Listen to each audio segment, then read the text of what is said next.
Hailey Monroe and Jade Carter were the kind of girls everyone thought they knew, inseparable best friends, TikTok stars with millions of followers, and the bright faces of a small town that suddenly found itself in the spotlight. But just weeks after posting videos filled with laughter and music, their names would be splashed across headlines for a very different reason. A double murder that left investigators chasing shadows, a community in shock, and a trail of digital secrets darker than anyone imagined. Hailey Monroe and Jade Carter were known throughout their small Midwestern town as the girls who had made it big on TikTok. For a place where the most exciting event of the year was the county fair, having to local teens rack up millions of followers felt almost unreal. They were just 16, but their videos spread far beyond the school halls and quiet streets where they lived. Their clips were everywhere, dancing in abandoned parking lots, lip-syncing in their bedrooms, or laughing hysterically at inside jokes that only the two of them seemed to understand. To their fans, they were best friends living a dream life. To their neighbors, they were the town's most famous faces, constantly asked for selfies at the gas station or in line at the coffee shop. What no one could have imagined was how quickly the bright glow of fame would turn into something far darker. Behind the trending sounds and choreographed routines, there were small cracks forming. Friends at school noticed that Hailey often seemed exhausted, her smile fading as soon as the camera turned off. Jade, on the other hand, carried a constant edge of nervous energy, glancing over her shoulder even when walking down familiar streets. The more popular they became, the more intrusive their online world grew. Direct messages overflowed with adoration, but hidden among them were comments dripping with envy and hatred. Anonymous accounts accused them of lying about their friendship, spreading rumors that one was stealing the spotlight from the other. Sometimes the messages went further, dark threats typed out in cold language that felt impossible to ignore. At first, the girls laughed it off. They reassured each other on live streams that haters can stop us and turned the negativity into fuel for more content. But some of the accounts seemed to know too much: where they shopped, the route they took to school, even the color of Jade's bedroom walls. Followers assumed it was gossip leaking from classmates, yet the girls started to feel watched. That fear was never addressed openly. Instead, it surfaced in subtle ways, like the way Jade double-checked that her curtains were closed before going live, or how Hailey's captions shifted from playful to cryptic. The summer before their junior year, they decided to ramp up their channel with daily posts. They filmed elaborate skits in parking garages, explored wooded trails, and teased an upcoming mystery series that their fans were desperate to see. It was during this time that the infamous video appeared, the one that would later haunt investigators. Shot in dim lighting, the girls stood shoulder to shoulder in their bedroom, not dancing, not smiling, just staring into the lens. The caption read, "We're not safe." For a few hours, it circulated widely, racking up hundreds of comments asking if they were okay. But then, just as suddenly, it disappeared, wiped clean from their profile as if it had never existed. Their families assumed the girls were spending another late night editing content. Their fans believed they were preparing for a new dramatic series. No one realized that it was a warning, a final signal before everything unraveled. By morning, the girls were gone. 2 days after the girls were last seen, the quiet town was shaken when a lone hiker stumbled upon a scene that would haunt him forever. He had been walking through the dense trails of Black Pine Forest, a place where locals often fished, camped, or hiked, when he noticed the faint smell of smoke in the air. Following the scent, he pushed through thick brush until he reached a small clearing. At the center of it lay the remains of a fire pit, still blackened from recent flames. Surrounding it was the kind of silence that felt unnatural, as if the forest itself was holding its breath. When he stepped closer, he froze. There, side by side on the damp earth, were the lifeless bodies of Hailey Monroe and Jade Carter. Their phones lay shattered nearby, glass glittering in the dirt like broken stars. News of the discovery spread quickly. Within hours, police tape sealed off the area, and investigators in heavy jackets combed the scene. The town's disbelief was overwhelming. These were not just random girls. They were the faces people saw daily on their phones, teenagers who had seemed untouchable in their fame. Now they were the center of a crime scene in the woods. Parents pulled their children close, teachers canceled after-school events, and businesses lowered their music as hushed conversations filled every corner. For detectives, the immediate challenge was understanding what had happened in the clearing. There were no clear signs of a struggle, no obvious tracks leading in or out. The fire pit was filled with charred remains of paper and plastic, but none of it was identifiable. Some theorized that evidence had been destroyed there. The girls' clothes were torn, though not in a way that revealed whether it had been an accident or an intentional act. What stood out most were their phones. Both had been smashed violently, as if someone wanted to ensure no data could be recovered. Autopsies revealed that the girls had been killed within hours of each other. The official cause was blunt force trauma, but the lack of defensive wounds puzzled investigators. It suggested they had either trusted their attacker or been caught completely off guard. That detail unsettled their families most of all. Hailey's parents insisted she was cautious, never meeting strangers alone. Jade's mother said she always texted updates whenever she left the house. The question became unavoidable. Who could have convinced them to go into the forest willingly? Adding to the mystery was the vanishing of their last video.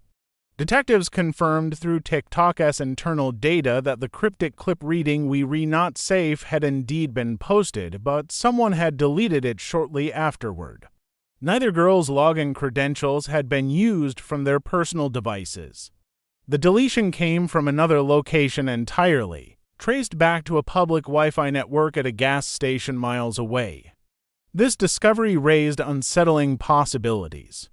Was someone else controlling their account?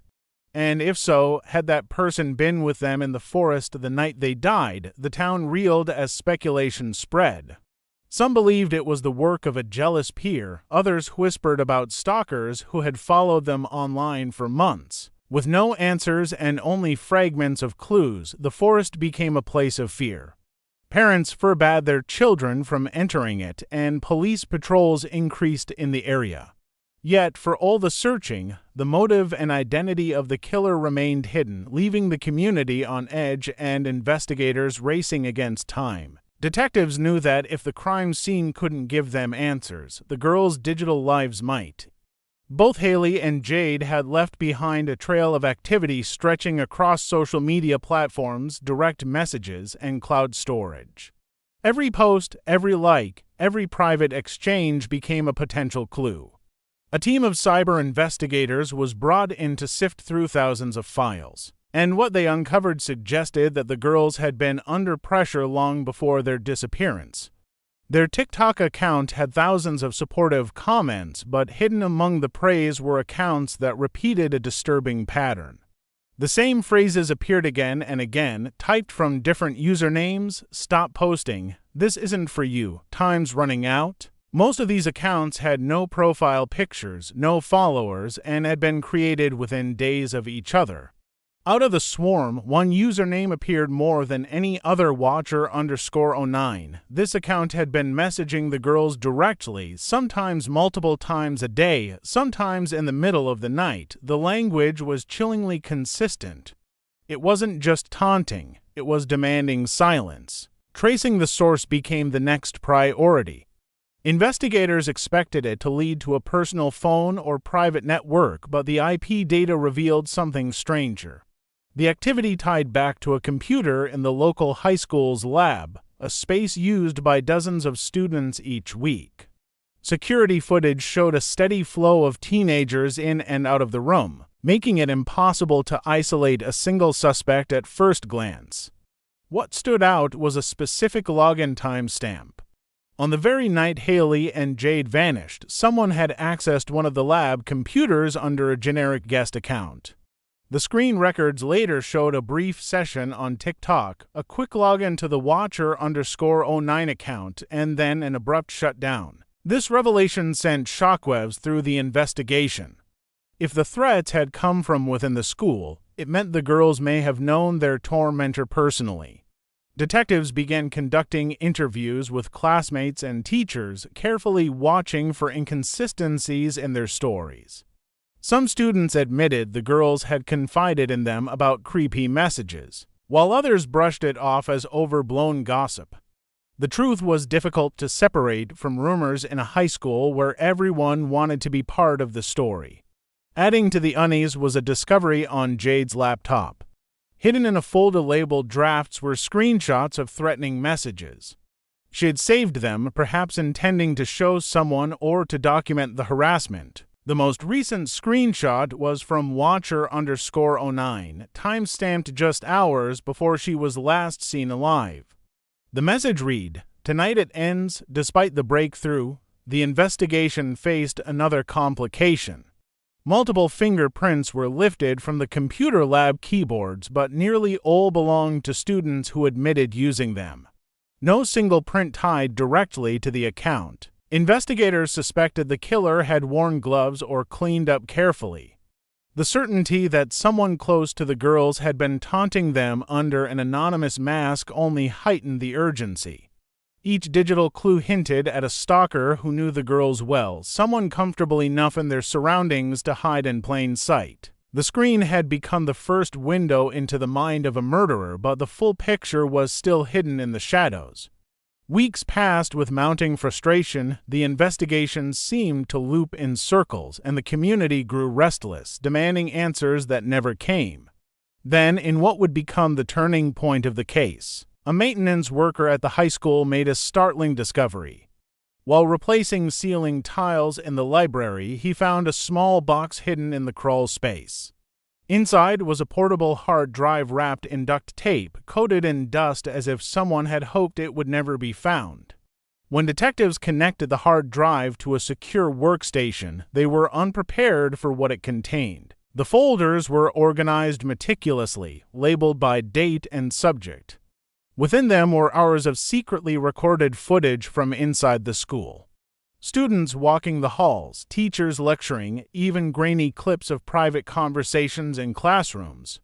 It was surveillance that had never officially existed, footage taken without permission. Among the countless files, Hailey and Jade appeared again and again. Their faces, their voices, their movements tracked with unnerving precision. The most disturbing file was buried under a folder labeled Final Night. Unlike the static angles of classroom cameras, this footage was handheld. The shaky view suggested it had been filmed with a phone or portable device. In it, Hailey and Jade could be seen walking down a dirt path into the woods, their laughter faint but audible. They didn't look afraid, they seemed at ease, following someone they clearly trusted. The camera never captured the person's face, but at one moment when the lens shifted, a tattoo on a wrist entered the frame. The tattoo was unmistakable to investigators. It matched one of the girl's closest friends, another teen who often appeared in their videos. This friend had been present in nearly every stage of their online rise, joking in the background or choreographing dances with them. Suddenly, suspicion sharpened in a new direction. Detectives combed through the hard drive for further confirmation, and the more they found, the more the theory seemed to hold. Screenshots of group chats, candid photos of the three together, and edited clips pointed to a betrayal that felt almost too cruel to be real. As investigators prepared to move in, the story spread quietly through the town. Whispers circulated that the girls had been betrayed by one of their own, someone they had trusted completely.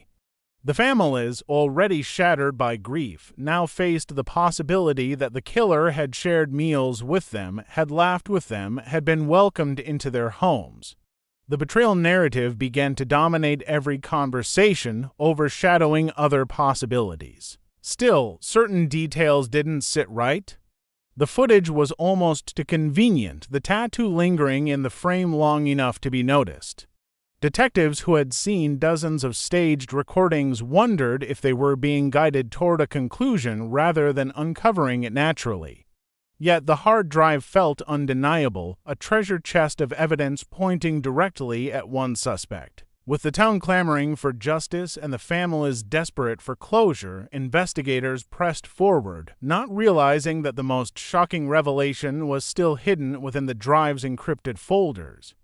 The case appeared to be heading toward a swift conclusion. Investigators were preparing warrants and quietly assembling their case against the girl's friend, convinced the data caught on camera was the missing link that explained everything. But then a forensic analyst noticed something unusual while running the hard drive through decryption software. Deep within the system was a hidden folder masked under several layers of false files. Accessing it took hours, and when it finally opened, the contents changed the entire course of the investigation. Inside were raw video files, untouched by editing software. These clips looked similar to the ones investigators had already reviewed, but something stood out. In the unedited versions, the footage of the woods contained no tattoo at all. The wrist that had been so incriminating in the manipulated version was bare. The realization struck like lightning. The evidence pointing to the girl's friend had been deliberately altered. Someone had taken the time to digitally add a tattoo, planting suspicion on an innocent teenager. This revelation raised chilling questions. Who had both the technical skills and the access to carry out such detailed digital manipulation? The answer became clear when investigators looked back at the origin of the hard drive itself. The hidden device, packed with surveillance footage and carefully organized files, bore the hallmarks of someone with deep technical knowledge and an unhealthy obsession. Suspicion shifted quickly from the teens to a man, who had slipped under the radar throughout the case, the high school technology teacher. His role had given him unrestricted access to the computer labs, the surveillance system, and even students' devices when they came to him for technical issues. He had the ability to clone drives, extract data, and install covert programs without raising suspicion. The teacher's quiet, reserved demeanor had made him seem harmless, but the evidence painted a far more sinister portrait. Investigators pieced together a timeline showing how he had stalked the girls online, creating fake accounts to send threatening messages, all while pretending to be the Watcher_09 persona. The motive came into focus through journal entries found on his personal laptop. He had written about his growing resentment toward social media culture, his disdain for teenagers who gained influence without effort, and his fixation on controlling their presence online. Hailey and Jade had become his targets not just because of their popularity, but because they represented everything he despised. The manipulation of evidence was his final attempt to deflect blame, framing a young friend to preserve his anonymity. When police finally moved in, the teacher was found alone in his home office, surrounded by computer monitors and external drives. He offered no resistance as he was taken into custody, but the walls of his workspace revealed the depth of his obsession. Screens displayed paused TikTok videos, lines of code scrolled across terminals, and files labeled with the names of other students hinted that Hailey and Jade may not have been his only focus. The arrest sent shockwaves through the town. Parents struggled to process the betrayal of someone entrusted with their children's safety, while classmates grappled with the knowledge that the real killer had been hiding in plain sight all along.